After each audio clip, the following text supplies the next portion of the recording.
અહીં આ MCQ માં આપણને એવું પૂછવામાં આવ્યું છે કે જો ચુંબકીય ચાકમાત્રા 2.83 બોહર મેગ્નેટોન, આ BM એટલે થાય બોહર મેગ્નેટોન.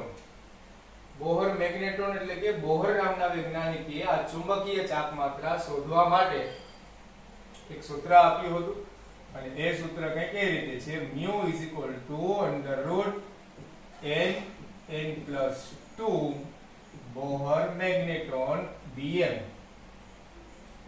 અને અહીં જે આ n છે એ શું છે તો કે ભાઈ n છે એ છે અયુગ્મિક ઇલેક્ટ્રોનની સંખ્યા. કોની સંખ્યા છે ભાઈ? ઇલેક્ટ્રોન. પરંતુ કેવા? અયુગ્મિક. અયુગ્મિક એટલે આપણને ખબર છે કે એક જ કક્ષકમાં એક જ ઇલેક્ટ્રોન આવેલો હોય તો તેને આપણે અયુગ્મિક કહેવાય. તો આપણે તેને કેવો ઇલેક્ટ્રોન કહીએ છીએ? અયુગ્મિક ઇલેક્ટ્રોન કહીએ છીએ. આગળ હવે અહીંયા આપણને એક કિંમત પણ આપેલી છે 2.83 બોહર મેગ્નેટોન. તો આ 2.83 બોહર મેગ્નેટોન છે એમાં આપણે પહેલા અહીંયા કિંમત મૂકીએ 2.83, પછી √n+2. આમને સોલ્વ કરીએ તો n બરાબર આવતો હોય છે આન્સર 2. એટલે કે કેટલા અયુગ્મિક ઇલેક્ટ્રોન હોવા જોશે? 2. તો આ ચારેય જે આપણને આયન આપેલા છે તેમાં કેવા બે અયુગ્મિક ઇલેક્ટ્રોન આવેલા છે એ જોવાનું થશે. તો પહેલું સોલ્યુશન કરીએ. ટિટેનિયમ. ટિટેનિયમનો પરમાણુ ક્રમાંક કેટલો થાય તો કે સ્કેન્ડિયમ ટિટેનિયમ એટલે કે 22 નંબર. તો 22 નંબર ટિટેનિયમ +3 એટલે હું ડાયરેક્ટ જ લખીશ ભાઈ કે આર્ગોન 4s2 3d2. એમાંથી 3 ઇલેક્ટ્રોન દૂર કરીએ તો 2 ઇલેક્ટ્રોન તો અહીં થઈ જશે અને 1 ઇલેક્ટ્રોન અહીંયાથી, એટલે 3d કેટલા થઈ જશે? 1. 3d1. એ સિવાય નિકલ +2. નિકલનો પરમાણુ ક્રમાંક કેટલો હોય? Zn. Zn 28. તો એ 28 નંબર ચેક કરવો સારો ભાઈ, મને 27 28 માં કન્ફ્યુઝન હતું. આર્ગોન તો 4s2 3d8 થાય, પરંતુ એમાંથી 2 ઇલેક્ટ્રોન કાઢવાના છે તો આ કેટલા થઈ જાય? 3d8 માત્ર.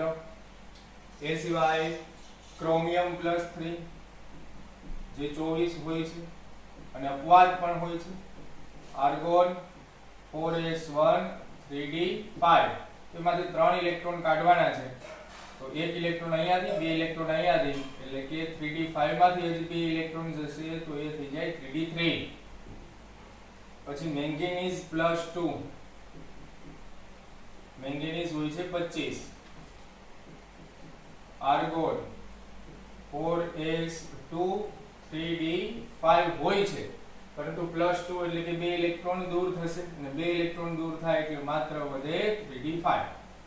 હવે અહીં તમે જોશો એક વસ્તુ કે બધાની બાહ્યતમ કક્ષામાં d કક્ષક જ છે અને as we know that d કક્ષક d orbits are 5 types. 5 પ્રકારની હોય છે. હવે એમાં તમે એક જ ઇલેક્ટ્રોન ભરો તો તેમાં તો એક જ અયુગ્મિક થાય. એ તો નથી જોતા આપણે કેટલા અયુગ્મિક જોઈતા છે? 2. હવે 3 ઇલેક્ટ્રોન ભરીએ, પછી સ્ટેપ બાય સ્ટેપ ચાલીએ. 3 ઇલેક્ટ્રોન ભરીએ તો 3 ઇલેક્ટ્રોન છે તો 3 થઈ ગયા અયુગ્મિક. 5 ભરીએ તો 5 એ 5 અયુગ્મિક, પરંતુ 8 ભરીએ તો આ 5, આ 6, આ 7 અને આ 8, તો આ માત્ર આ 2 જ અયુગ્મિક વધે કે નહીં? તો કયો આન્સર આવે? નિકલ +2 વાળો, કે જેમાં 2 જ અયુગ્મિક ઇલેક્ટ્રોન છે અને જેથી કરીને તેનો બોહર મેગ્નેટોન થાય 2.83 બોહર મેગ્નેટોન. હવે હું અહીંયા થોડી કિંમત પણ તમને લખી દઉં છું કે ભાઈ બોહર મેગ્નેટોનમાં જો એક જ અયુગ્મિક ઇલેક્ટ્રોન હોય તો તેમાં કેટલી કિંમત થાય? એક જ અયુગ્મિક ઇલેક્ટ્રોન હોય તો બોહર મેગ્નેટોનની તો કે 1.73 BM બોહર મેગ્નેટોન. આ બોહર મેગ્નેટોન છે અને આ અયુગ્મિક ઇલેક્ટ્રોનની સંખ્યા. અનપેર ઓફ ઇલેક્ટ્રોન. હવે જો અયુગ્મિત ઇલેક્ટ્રોનની સંખ્યા 2 હોય તો એ થઈ જાય 2.83, 3 હોય તો એની કિંમત થઈ જાય 3.87, 4 હોય તો થઈ જાય 4.89 અને 5 અયુગ્મિત ઇલેક્ટ્રોન હોય તો થઈ જાય 5.90. તો મારો કહેવાનો મતલબ એ છે 5 જ થાય વધુમાં વધુ, કારણ કે આપણે જે કાંઈ 11 વાર સાયન્સમાં આવશે પરમાણુ, એ પરમાણુમાં ડી કક્ષક છેલ્લી હશે અને છેલ્લી ડી કક્ષક હોય તો એ 5 પ્રકારની હોય તો વધુમાં વધુ અયુગ્મિત ઇલેક્ટ્રોન તો 5 જ થઈ શકે.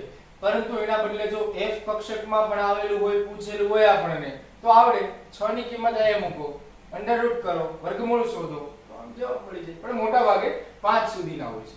અહીં એક વસ્તુ હું તમને કહેવા માંગીશ કે તમે જુઓ કે અહીંયા આ બધી કિંમત યાદ રાખવી જરૂરી નથી કેટલી છે. ઓટોમેટિક ખબર પડી જાય કે અયુગ્મિત ઇલેક્ટ્રોન 1 હોય તો 1 પોઈન્ટ કરીને આવે, 2 હોય તો 2 પોઈન્ટ કરીને, 3 આવે તો 3 પોઈન્ટ, 4 આવે તો 4 પોઈન્ટ, 5 આવે તો 5 પોઈન્ટ થઈને આવે છે. એટલે કે જેટલા અયુગ્મિત ઇલેક્ટ્રોન છે એટલો જ એનો પહેલો આંકડો આવી જાય છે. તો એને યાદ રાખવી પણ સરળ બને છે અને જેમ જેમ આપણે વધતા જઈએ અયુગ્મિત ઇલેક્ટ્રોન એમ એમ એના પોઈન્ટ પછીના મૂલ્ય પણ વધતા જાય છે. તો આ રીતે આપણે ચુંબકીય ચાપ માત્રા બોહર મેગ્નેટ્રોનના √n+2 ના સૂત્ર પરથી આપણે શોધી શકીએ છીએ. નેક્સ્ટ એમસી તો તેમાં જોઈએ તેનું સોલ્યુશન શું છે. એક ઇલેક્ટ્રોનની સ્થાનની સાપેક્ષે વેગમાન આપણને આપેલું છે, જે કેટલું છે હવે તમે જુઓ અહીંયા સ્થાનની સાપેક્ષે વેગમાન આપેલું છે. સ્થાનની સાપેક્ષે આપણે હાઇઝનબર્ગના અનિશ્ચિતતાના સિદ્ધાંત વખતે સમજ્યા હતા કે અનિશ્ચિતતાનો સિદ્ધાંત શા માટે હોય છે તો કે કેન્દ્ર, તેની આજુબાજુ રહેલી કક્ષા, તેમાં ઘૂમતો ઇલેક્ટ્રોન નું સ્થાન અને વેગમાન એક સાથે નક્કી કરી શકાતું નથી. જો સ્થાનની ખબર હોય તો વેગમાન ન ખબર હોય, જો વેગમાનની ખબર હોય તો સ્થાનની ખબર ન હોય. અહીંયા આપણને સ્થાનની સાપેક્ષે એટલે કે સ્થાન ક્યાં છે એ ખબર છે, તો આ વેગમાન જે હશે તો આ જે કિંમત છે, આ જે અનિશ્ચિતતા હશે એ કોની હશે? વેગમાનની અનિશ્ચિતતા હશે કે નહીં? આ સમજવાનું રહ્યું. તો ઇલેક્ટ્રોનની ગતિની અનિશ્ચિતતા શોધો. વાહ ભાઈ વાહ. હવે અહીં આપણી પાસે ડેલ્ટા P છે, વેગમાનની અનિશ્ચિતતા 1 × 10⁻18 gram into centimetre into second inverse. અને અહીંયા આપણને ડેલ્ટા V શોધવાનું કહે છે. તો બહુ સીધું થઈ ગયું ભાઈ. અહીંયા તો હાઇઝનબર્ગના સૂત્રની પણ જરૂર યાદ ન પડી, કારણ કે ડેલ્ટા P થઈ જાય m × ડેલ્ટા V. જેમાં ડેલ્ટા V છે એમને કરતા બનાવીએ તો ડેલ્ટા P ના છેદમાં થઈ જાય m. ડેલ્ટા P ની કિંમત છે 10⁻18 ના છેદમાં m. ઇલેક્ટ્રોનનું દળ કેટલું હોય અહીં તમે ખાસ જોશો કે આ જે બધું આપેલું છે ગ્રામમાં આપેલું છે, એટલે ઇલેક્ટ્રોનનું દળ છે એ પણ આપણે ગ્રામમાં જોશે. આ રીતે 9.1 × 10⁻28 ઘાત, કારણ કે 10⁻31 ઘાત હોય તો કિલોગ્રામ હોય તો 3 ઘાત ઓછી થઈ જાય, માઈનસ છે એટલે પ્લસ હોત તો વધી જાય, જેથી કરીને 10⁻28 ઘાત. તો 10⁻28 ઘાત થઈ ગઈ તો આ 10⁻28 છે ઉપર જાય તો એ 10⁻10 ઘાત વધી પડે અને 10⁻10 ઘાત થાય ને 1 ને ભાગ્યા 9.1 કરો એટલે એ તો આવી જતું હોય છે અરાઉન્ડ 0.12. અને તેમાં આપણે જોઈશું કે આવો જવાબ કેમ મળે તો કે ભાઈ આવો જવાબ નથી મળતો 10⁻10 ઘાત વાળો, પરંતુ 10⁻11 ઘાત વાળો જરૂરથી છે, જેથી કરીને આપણે 1 પોઈન્ટ જમણી બાજુ ખસેડી તો 1.2 × 10⁻11 ઘાત આન્સર આવી જાય. અને આ શું છે? વેગની અનિશ્ચિતતા, એટલે થઈ જાય સેન્ટીમીટર ના છેદમાં સેકન્ડ. તો આ આવી ગયો આપણને વેગની અનિશ્ચિતતા અને એ આપણને આન્સર છે એ ઓપ્શન. ઓકે, તો આ રીતે આપણને એ ઓપ્શન મળે. અહીંયા તમે જોશો હાઇઝનબર્ગના અનિશ્ચિતતાના સિદ્ધાંતનો ઉપયોગ આવ્યો, પરંતુ તેના સૂત્રનો કોઈ ઉપયોગ ન આવ્યો. એવું પણ બનતું હોય MCQ માં. એ સિવાય હવે શું કહે છે કે હાઇડ્રોજન પરમાણુનું Q સંક્રમણ, નીચેનામાંથી Q સંક્રમણ એ He+ ના n = 4 થી n = 2 સંક્રમણ જેટલી તરંગ લંબાઈ ધરાવે છે. સરખામણીની વાત થઈ ગઈ. એક તરફ હાઇડ્રોજનની વાત છે અને બીજા તરફ છે હિલિયમની, He+ ની. હવે પહેલા તો આપણે He+ નું કેટલું થાય તરંગ લંબાઈ એ શોધી. હવે જો એક વસ્તુ એ પણ છે કે ભાઈ તરંગ લંબાઈ કીધી હોય કે અહીંયા ઊર્જા કીધી હોય કે તરંગ સંખ્યા કીધી હોય, પરંતુ જ્યારે એ બંને સરખામણીમાં આવે છે ત્યારે એ બધું સરખું જ થઈ જાય બંનેનું. બરાબર, બંનેની સરખામણી થાય એટલે આપણે તો મ્યુ બાર વાળું જે આપણી પાસે સૂત્ર છે એ મૂકી શકીએ, કારણ કે મ્યુ બાર એટલે 1/λ. જો આ He+ નું 1/λ રાખીએ તો પેલાનું પણ 1/λ, અને પછી લેમ્ડામાં ફેરવીએ તો પેલાનું પણ લેમ્ડામાં ફરે તો બંને સરખું જ થાય. એટલે અહીંયા કોઈ એટલી બધી આપણે ડીપમાં મગજમારી કરવાની જરૂરિયાત રહેશે નહીં, પરંતુ એના બદલે એકદમ સરળ બની જશે. તો મ્યુ બાર થઈ જાય હિલ્બર્ગ અચળાંક RH z² કૌંસમાં 1/n1² માઈનસ 1/n2². અને આ જે છે કેના માટે છે આપણે He+ માટે. હવે આપણે અહીંયા RH કિંમત મૂકીએ. Z કેટલો છે? 2 હિલિયમ છે, જ્યારે N1 4 થી 2 આવે છે તો 1/4 માઈનસ 1/16 શું થઈ જશે? 2 નો વર્ગ 4, 4 નો વર્ગ 16. RH આ થઈ ગયું 4/16 માંથી 4 જશે 12 ને ભાગ્યા 64. 4 16 64 તો RH * 12/16. આનું હજી તમે સાદુરૂપ આપી શકો 3/4. 4 તેરી 12 ને ચોકે ચોકે 16. તો મ્યુ બાર છે કેટલો આવી ગયો અહીંયા? RH 3/4. તો હવે આપણે એ જોવાનું કે હાઇડ્રોજનનું મૂલ્ય આટલું ક્યારે આવે છે. તો હાઇડ્રોજનનું એટલું મૂલ્ય ક્યારે આવે છે તો તમે એક વસ્તુ જોશો કે હાઇડ્રોજન માટે આપણે લખીએ તો હાઇડ્રોજન માટે તો RH z² 1/n1² minus 1/n2². અહીંયા RH z છે એ તો ગણવાનું જ ન થાય, કારણ કે z છે 1 છે ને 1 નો વર્ગ 1 થાય, એટલે એ તો ગણી ન શકીએ અથવા ન ગણીએ તો પણ ચાલે. તો 1/n1² માઈનસ 1/n2². અને RH તો બંનેમાં છે, તો કહેવાનો મતલબ કે આ જે છે એટલો ભાગ માં 3/4 ક્યાં સંક્રમણમાં આવી જાય એ જોવાનું થશે.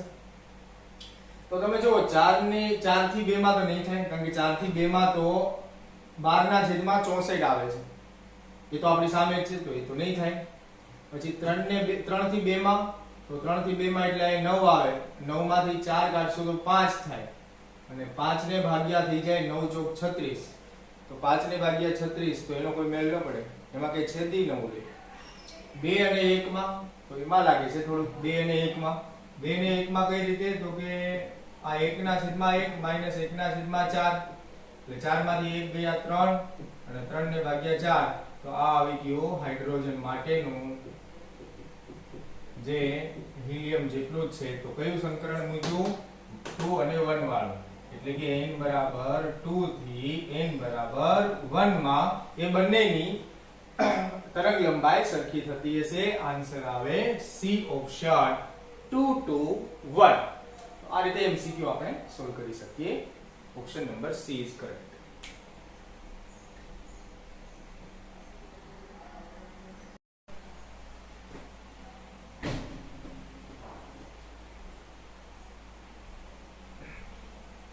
અહીં આપણને આ MCQ માં શું કીધેલું છે કે હાઇડ્રોજન પરમાણુની લાયમન શ્રેણી.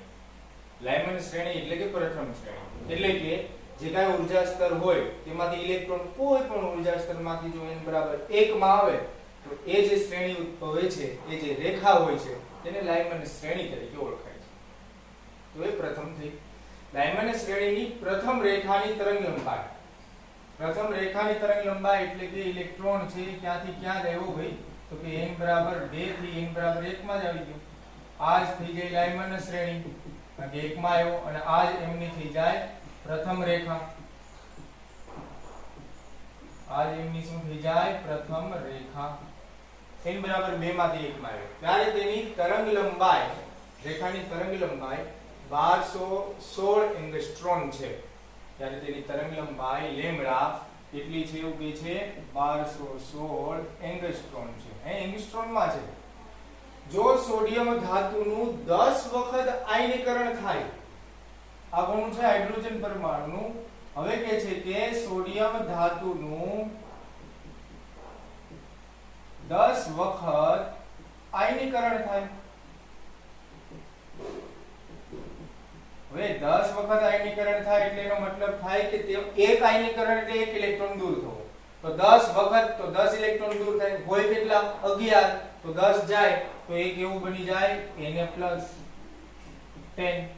તો સોડિયમ +10 થાય ને.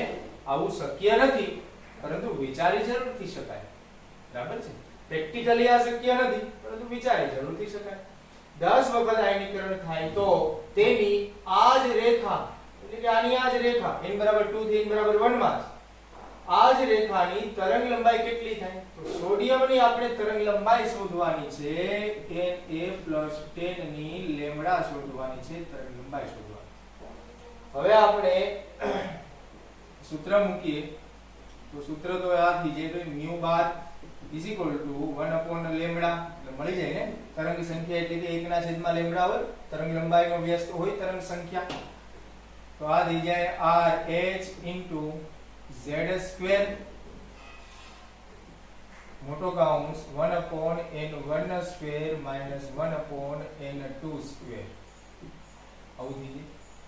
હવે તમે ધ્યાનથી જોશો કે અહીંયા આ બંનેમાં n = 2 થી n = 1 જ આવે છે. એટલે કે બંનેમાં હાઇડ્રોજન અને સોડિયમ 10 માં આ બંને છે એ તો સમાન થઈ ગયું. અને RH છે તો અચળાંક બંનેમાં છે તો એ પણ સમાન થઈ ગયા. તો માત્ર કોના બે વચ્ચે જ સંબંધ રહી ગયો? તો કે લેમ્ડા અને z². કારણ કે z છે એ બંનેના અલગ અલગ હોય. હાઇડ્રોજનનો z છે એ 1 હોય. હાઇડ્રોજન માટે z = 1 અને સોડિયમ માટે z તો =11. આ છે z બંને અલગ અલગ. તો અહીંયા હવે આપણને એક સંબંધ શું મળ્યો તો કે લેમ્ડા = 1/z². આવો એક આપણને સંબંધ મળ્યો. હવે આ જે આપણે હાઇડ્રોજન માટે પણ કરી શકીએ અને આવું જ આપણે સોડિયમ +10 માટે પણ કરી શકીએ. 1/z સોડિયમ +10 નો વર્ગ. હવે એ બંનેમાંથી આપણે શોધવાનું છે કોની? તો કે લેમ્ડા Na+10 શોધવાનું છે. તો આ બંનેનો આપણે ગુણોત્તર લઈ લઈએ. અહીં લખીએ આપણે ગુણોત્તર લેતા. બંનેનો ગુણોત્તર લઈએ તો લેમ્ડા H ના છેદમાં લેમ્ડા સોડિયમ +10 આ સોડિયમ +10 નો જે z છે એ ઉપર જશે છેદનો છેદ એટલે z Na+10 નો વર્ગ ના છેદમાં z² હાઇડ્રોજન. હવે આપણે આ શોધવાનું છે Na+10 લેમ્ડા વાળું. તો એને આપણે કરતા બનાવીએ તો અહીંયા આવશે ને આ બધું અહીંયા નીચે જશે. તો લેમ્ડા H ના છેદમાં z², પરંતુ કોનો? તો કે સોડિયમ +10 નો ગુણ્યા z² કોનો? તો કે હાઇડ્રોજન નો. હવે લેમ્ડા H ની કિંમત આપણને ખબર છે 1216 ગુણ્યા 1 ના છેદમાં 11 ગુણ્યા 11. 11 નો વર્ગ કહો અથવા 11 ગુણ્યા 11 કહો. તો આમનો આન્સર તમે કરો તો એ લગભગ, કારણ કે 11 ગુણ્યા 11 એટલે 121 થતો હોય 11 નો વર્ગ. તો 121 પણ લખી શકો તમે ડાયરેક્ટ. તો આ 121 થતો હોય અને 121 ને 121 તો આ લગભગ થઈ જાય 10 જેટલું. બરાબર? કારણ કે અહીંયા 1216 છે. તો આ 121 એટલે કે આ લગભગ કેટલું થઈ જાય 10. આને નહીતર તમે આ રીતે ફેરવી પણ શકો 121.6 ગુણ્યા 10 ની 1 ઘાત. પરંતુ જો એવું કઈ ફેરવવું ન હોય તો સમજી શકાય એમ જ. તો એ 10 થઈ જાય એટલે કે 10 અને એનો એકમ શું છે? એંગસ્ટ્રોમ. તો અહીંયા આપણે આન્સર શું આવી જાય? C option 10 angstrom. કોની તરંગ લંબાઈ આવી? તો કે લેમ્ડા આવી છે સોડિયમ +10 ની આવી. આ રીતે આપણને 10 એંગસ્ટ્રોમ આન્સર મળી ગયો. તો આપણે આ વસ્તુ છે એક આઈડિયા આવવો જોઈએ કે બંનેનું સમાન છે તો એને અવગણી નાખીએ તો ચાલે. કારણ કે કમ્પેરિઝનમાં તો જ્યારે કમ્પેરિઝન થતી હોય ત્યારે જે કાંઈ અવગણાય એવું હોય તો એ અવગણી નાખવું પડે. ત્યારે જઈને એ આપણને થોડોક સહેલો એવો બની જાય MCQ અને એને આપણે સહેલાઈથી થોડી ગણતરી પણ સરળ બની જાય ને સરળ ગણતરીમાં ભૂલ પડવાના ચાન્સીસ ઓછા થઈ જાય એવી રીતે. નેક્સ્ટ એમસીક્યુ માં જોઈએ શું કહે છે ભાઈ, તો કે હાઇડ્રોજન પરમાણુની ભૂમિ અવસ્થામાં પરમાણુની ત્રિજ્યા r આપેલી છે 1. 1 શા માટે લખું છું? ભૂમિ અવસ્થા કીધી છે એટલે n બરાબર 1 થાય તો એ છે આપણે 5.3 ગુણ્યા 10 ની માઈનસ 11 ઘાત મીટર એટલી આપણને કીધી છે. 5.3 ગુણ્યા 10 ની માઈનસ 11 ઘાત મીટર.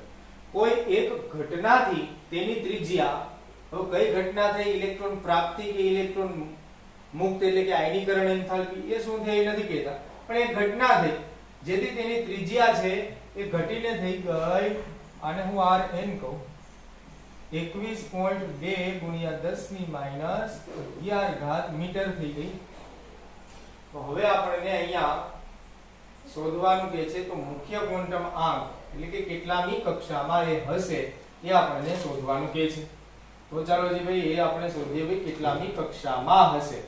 તો આપણે ત્રિજ્યાનું તો સૂત્ર શું છે એ ખબર છે કે ત્રિજ્યા rn -13.6 નહીં, એ તો ઊર્જાનું થઈ જાય. ત્રિજ્યા છે તો એ થઈ જાય બોહર વાળો 52.9 n² ના છેદમાં z અને આ છે પાઇકોમીટર. પરંતુ અહીંયા તમે જોશો કે પાઇકોમીટરને આપણે કેમાં ફેરવી લઈશું? મીટરમાં. એટલે તકલીફ ન રહે જીવી.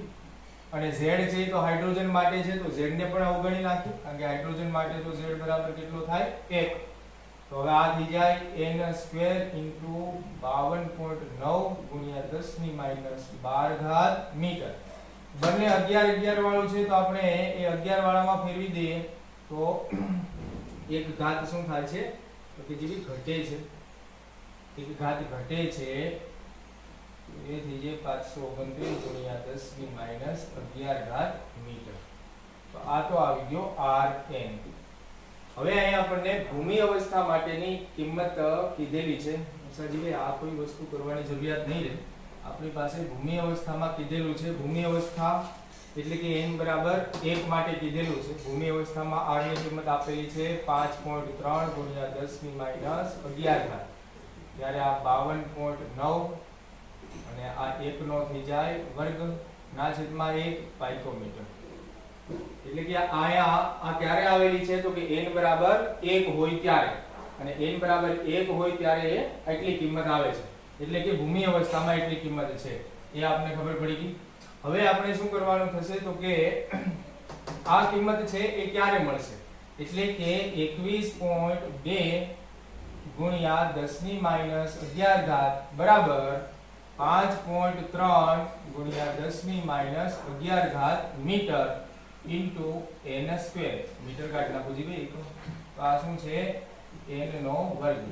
કોઈને થાય કે આ કઈ રીતે ડાયરેક્ટ મૂકી દીધા, તો એ છે આ જ મૂકેલા છે અહીંયા. 52.9 પાઇકોમીટર હોય તેને હું 52.9 ગુણ્યા 10 ની માઈનસ 12 ઘાત મીટર લખી શકું, અથવા તો એક પોઈન્ટ આગળ આવે એટલે આ થઈ 5.29 ગુણ્યા 10 ની માઈનસ 11 ઘાત મીટર, એટલે કે 5.3 ગુણ્યા 10 ની માઈનસ 11 ઘાત મીટર છે કે નહીં?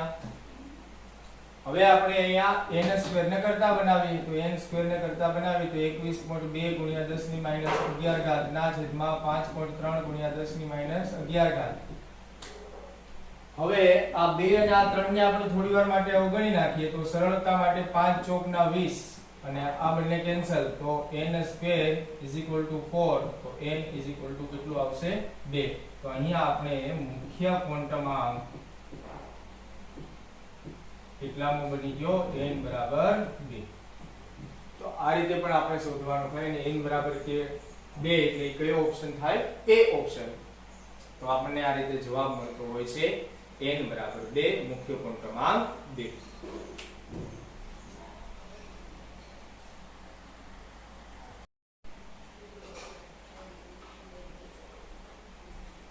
આપણને આ MCQ માં શું કીધેલું છે કે આ MCQ માં આપણને વાત થયેલી છે કે નીચેના વિધાનોમાંથી કયું વિધાન સાચું છે, કયું સાચું છે.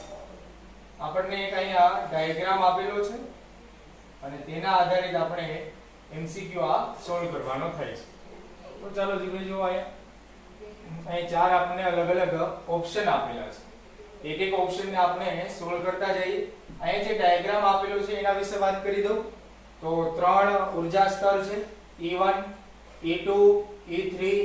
આપણને એ પણ ખબર હોવી જોઈએ કે E1 અને E2 ની વચ્ચે જે ગેપ હોય છે એનર્જી ગેપ એના કરતા E2 અને E3 ની વચ્ચે અડધો થઈ જતો હોય છે લગભગ.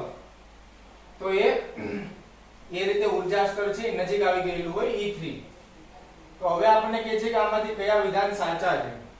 ત્રણે ત્રણ સાચા છે તો આ આન્સર આવે કે ત્રણમાંથી કોઈ એક સાચું છે. તો જો હવે આપણે એક એક ઓપ્શન જોતા જઈએ સાચો છે કે કેમ. પહેલા જોઈએ આપણે એ ઓપ્શન. એ ઓપ્શનમાં શું કહે છે કે E3 - 1 E3 - 1 એટલે કે અહીંયાથી અહીંયા નું અંતર કેટલું છે. આ અંતર કેટલું છે તો કે E3 - 2 એટલે કે આ અંતર અને -E2 - 1 એટલે કે આ અંતર. એવું કહે છે કે આ અંતર છે એ આ અંતરમાંથી આટલું બાદ કરીએ તો આટલું મળે.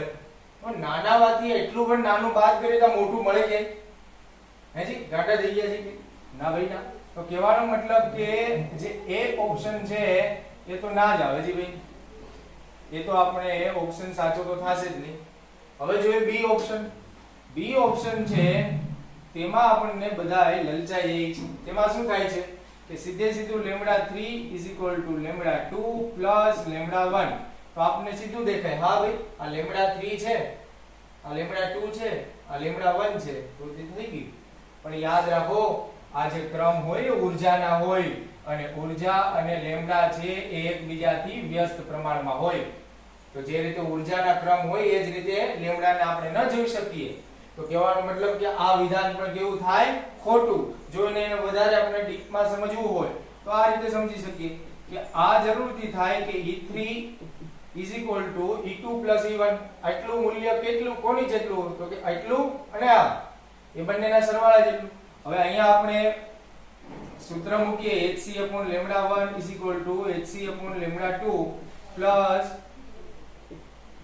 + hc/λ1 આ λ3 થશે. હવે hc છે એ તો બંનેમાંથી કેન્સલ થઈ જાય. 1/λ3 = 1/λ2 + 1/λ1. હવે λ1 છે આ બાજુ આવે તો λ1 + λ2/λ1 * λ2 1/λ3 અને λ3 શું થાય તો આને ઉલટાવી દેવાનું λ1 * λ2/λ1 + λ2. તો λ3 એટલે તો આ થાતું હોય ભાઈ આ ન થાય. એટલા માટે બી ઓપ્શન છે એ પણ ખોટો થશે. સી ઓપ્શન જોઈએ. સી ઓપ્શનમાં આપણે હમણાં વાત કરી હતી એ મુજબ કે E3 = E2 + E1 થતું હોય છે અને E બરાબર આ પણ સૂત્ર હોય છે કે E = hμ. તો આ થઈ ગયું hμ2 + hμ1. હવે આમાંથી h તો કેન્સલ થશે. આમાંથી કોમન કાઢીએ અને આ બાજુનો h છે તો કેન્સલ થાય અને μ3 = શું થઈ જશે μ2 + μ1 એટલે કે આવૃત્તિ છે એટલી થતી હોય એ વાત સાચી છે. એટલે કે સી ઓપ્શન અહીંયા સાચો છે. તમે જોશો કે આમાં મોટા ભાગના જે સ્ટુડન્ટ હોય એ આવીને અહીંયા આવીને ફસાઈ જાય. જેણે બહુ બધી ડીપમાં તૈયારી ન કરી હોય, જે બહુ બધું મગજ ન ચલાવે કે આ બંને તો એકબીજાથી વ્યસ્ત છે, જેવો ક્રમ છે એ ઊર્જાનો હોય એવો જ ક્રમ કાઈ લેમ્ડાનો ન હોય, એનાથી વિરુદ્ધ એનું મૂલ્ય હોય છે, ઉલટું એનું મૂલ્ય હોય છે નહીં. તો એના આધારે તો સી ઓપ્શન આવશે. આપેલ તમારા બધા જ તો આવશે જ. નેક્સ્ટ એમસીક્યુ જો એ એમસીક્યુ છે એ પણ ખૂબ જ મહત્વનો એમસીક્યુ છે. એમાં શું કહે છે કે જો કોઈ અણુની આયનીકરણ ઊર્જા 20 વોલ્ટ છે. હવે અણુ કોણ છે એ કીધું નથી, આયનીકરણ ઊર્જા છે 20 વોલ્ટ છે એવું કીધું છે. હવે આયનીકરણ ઊર્જા એટલે આપણને ખબર છે કે આયનીકરણ ઊર્જા બરાબર શું થતું હોય તો કે પ્રથમ ઊર્જા સ્તર માંથી અનંત ઊર્જા સ્તરે ઇલેક્ટ્રોન જતો હોય એને આયનીકરણ ઊર્જા કહી દે. તો આ આયનીકરણ ઊર્જા તે આપણે આ સૂત્રની મદદથી પણ જાણી શકીએ z² ના છેદમાં n².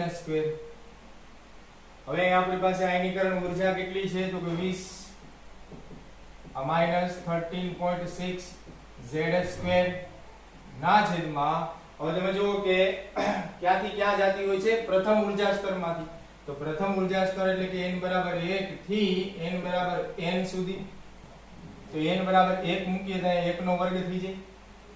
હવે z અણુ કોણ છે એ ખબર નથી, તો z ને આપણે કરતા બનાવવાનો થશે, તો z ને કરતા બનાવીએ તો એ થઈ જાય -20 ને ભાગ્યા 13.6 એટલા આવી ગયા વોલ્ટ, એવું માની શકો, અથવા તો કહીએ ઇલેક્ટ્રોન વોલ્ટ, બંને એક જ થશે.